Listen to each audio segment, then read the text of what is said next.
নমস্কার, আমি মৌমিতা দাস। মৌমিতা দাসের শর্টস চ্যানেলে আপনাদের সকলকে স্বাগত জানাই। আজ আমি রান্না করেছি ডাঁটা সর্ষে পোস্ত দিয়ে ঝাল। তো চলুন দেখে নেওয়া যাক দেরি না করে কিভাবে রান্নাটা করেছি আমি।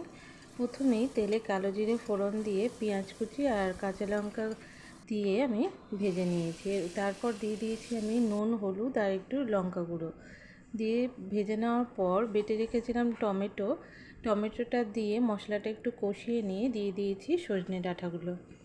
সজনে ডাঁটা দিয়ে দেওয়ার পর আমি সর্ষে আর পোস্ত নুন দিয়ে বেটে রেখে দিয়েছিলাম, সেটাকে দিয়ে আরও একটু নাড়াচাড়া করে গ্যাস কম করে সেদ্ধ হতে রেখে দিয়েছিলাম। সেদ্ধ হয়ে গেলেই মশলাটা একটু তেল ছেড়ে গেলে শুকনো শুকনো করে ভেজে নিলেই তৈরি হয়ে গেছে আমার ডাঁটা সর্ষে পোস্ত দিয়ে রেসিপিটি কেমন লাগলো অবশ্যই কমেন্ট করে জানাবেন। এখনকার মতো টাটা।